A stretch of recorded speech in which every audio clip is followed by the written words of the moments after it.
एक रमजान ईद और बकरी ईद मनाते हैं। तो बकरी ईद के टाइम के ऊपर जिस तरह से लोगों को परेशान किया गया था, मेरे हिसाब से हजारों की तादाद के अंदर जो बकरे हैं वो गुजरात के बॉर्डर के ऊपर, अलग अलग राज्यों के बॉर्डर्स के ऊपर है तो रोक दिए गए थे कि महाराष्ट्र सरकार उसको आने नहीं दे रही थी।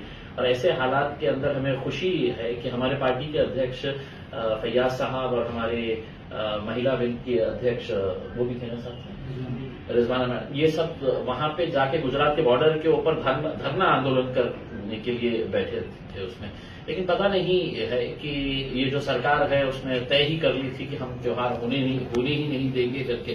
तो हमको खुद हैरानी हो रही थी कि इस तरह का एक अड़ियल रवैया जो सरकार ने अपनाई थी। और ये तो सिर्फ एक शिवसेना की सरकार नहीं है, इसके अंदर तो वो सरकारें भी है जो इतने सालों तक मुसलमानों के वोट हासिल करते आई है, कांग्रेस और एनसीपी के, और वो लोग भी खामोश बैठे हुए थे। तो हमको बड़ी हैरानी हो रही थी। तो इस बार हम अपने तौर के ऊपर तो सरकार से यही कहेंगे कि अब ये जो आने वाला हमारा त्योहार है इसको अच्छे तरीके से मनाने दिया जाए।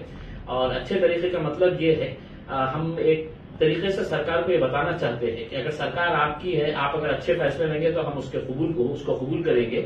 नहीं तो एक बात हम सरकार को बताना चाहते हैं कि अगर आप कुछ ऐसे फैसले लेंगे जो मतलब हमारे लोगों को परेशान करने के लिए, उनको तकलीफ देने के लिए, तो हम एक बात उनको बता देना चाहते हैं कि सरकार तुम्हारी रहेगी, हुकूमत हमारी चलेगी।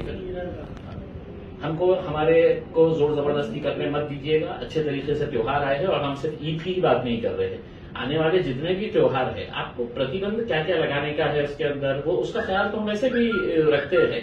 और हर एक त्योहार अभी तक आपको कॉपरेट करके ही सबने ये किए। लेकिन इस तरह से बॉर्डर के ऊपर कितने व्यापारियों का नुकसान हुआ था। लोगों ने तो ऑनलाइन कहा था कि नहीं आप पैसा नहीं दे सकते, ऑनलाइन लोगों ने पैसा भर दिया था। तो कितने सारे लोगों का इसका नुकसान हुआ था, ये सरकार को सोचना चाहिए था। जैसे कि एमआईएम पार्टी लोगों के हित में काम करे, ज्यादा से ज्यादा कार्यकर्ता जुड़ रहे एमआईएम पार्टी में, लेकिन धारावी विधानसभा क्षेत्र में तो मुस्लिम वोट बैंक है, वहाँ पे आपकी पार्टी के स्टूडेंट विंग प्लस आपकी बेसिक पार्टी में ही आपस में मुठभेड़ चल रहा है। स्टूडेंट विंग एफआईआर करते हैं बेसिक पे, बेसिक वाले करते हैं स्टूडेंट विंग पे। तो ऐसे रहेगा तो आप लोग इलेक्शन में कैसे, वहाँ से 7 वार्डों में कैसे आप लोग अपने चुनाव करेंगे? देखिए, ऐसा नहीं है कि इसके अंदर मतलब पार्टी के अंदर कोई बहुत बड़ा है।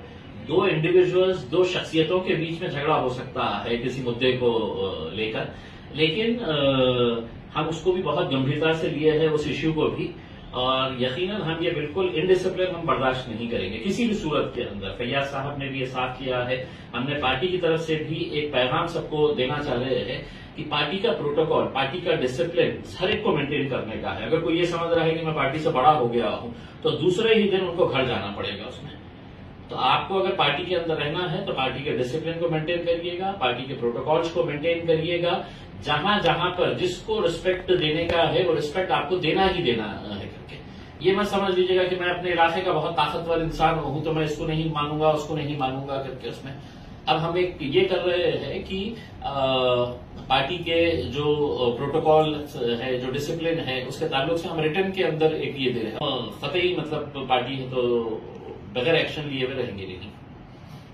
आने वाले दिनों में पार्टी में कोई नए फेसेस आएंगे। अभी तो बहुत सारे लोग अभी महाराष्ट्र में, हाँ, अभी बहुत सारे लोग जो है अभी आपने देखे हैं कि हम जहां जहां पर भी जा रहे हैं पार्टी के अंदर प्रवेश कर रहे हैं बहुत सारे लोग।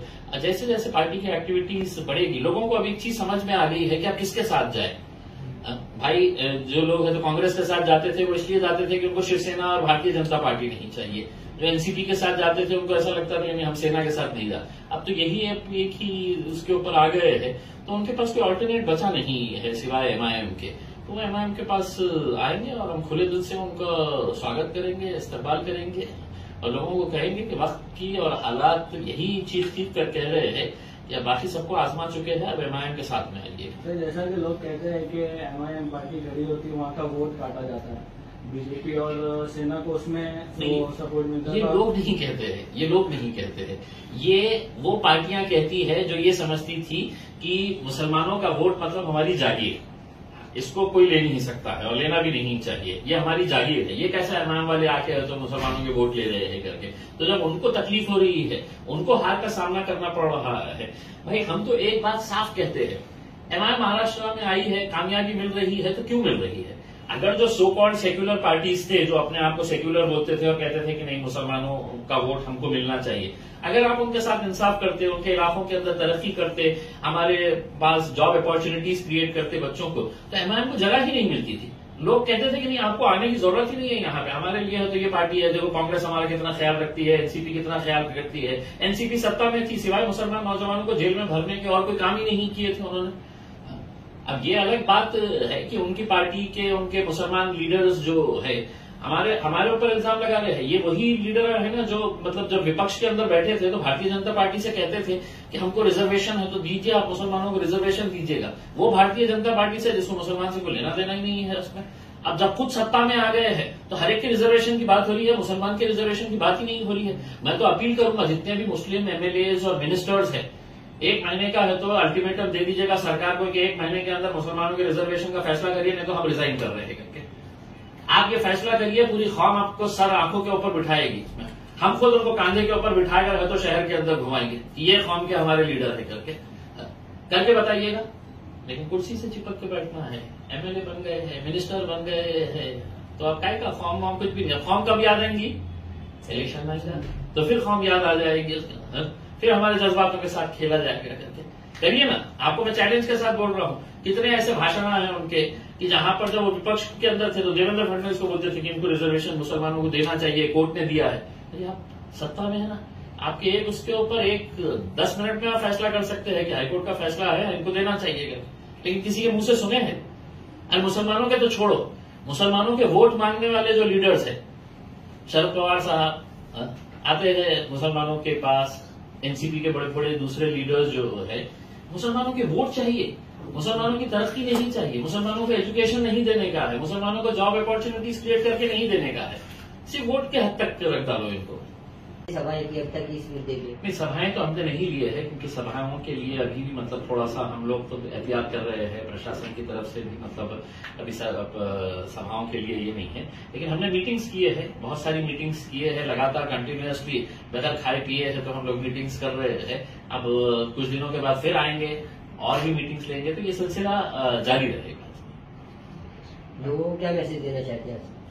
देखिए, एक मुद्दा जो है मैं आपको, चूंकि आप लोगों ने अभी देखा नहीं होगा कि असदुद्दीन अवैसी साहब ने ये ऐलान किया है कि हम उत्तर प्रदेश के अंदर हम 100 सीटें लड़ेंगे करके, और उन्होंने साफ कर दिया है कि हमारा सिवाय राजपूत के और किसी के साथ कोई अलायंस हुआ नहीं है या किसी के साथ बातचीत जारी नहीं है करके। इसके ताल्लुक से अभी समाजवादी पार्टी के एमएलए अबू आसिम साहब ने ट्वीट किया है और उन्होंने कहा है कि ये सेक्युलर वोटों का बंटवारा हो रहा है और इससे बहुत नुकसान होगा करके।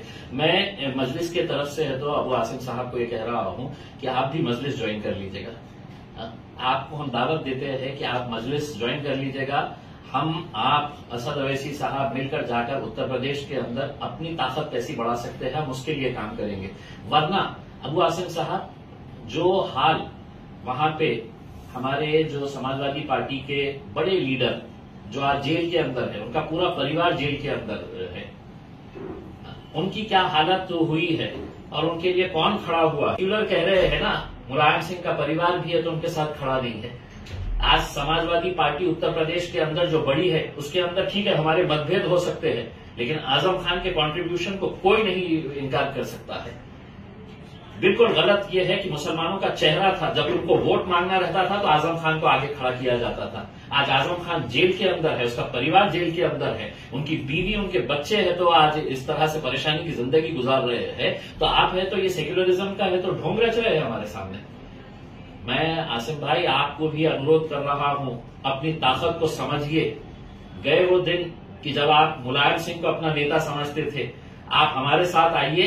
कल के दिन मुलायम सिंह और आप एक ही प्लेटफॉर्म के ऊपर खड़े रह सकते हैं। आप उनके नीचे खड़े रहने का सोचिए मत, आप उनके साथ खड़े रहने की ताकत है आप में, हम आपको साथ देंगे। चलिए हमारे साथ उत्तर प्रदेश के अंदर। और ये सेक्युलरिज्म का भी ढोंग जो है ये पब्लिक अच्छी तरीके से समझ चुकी है।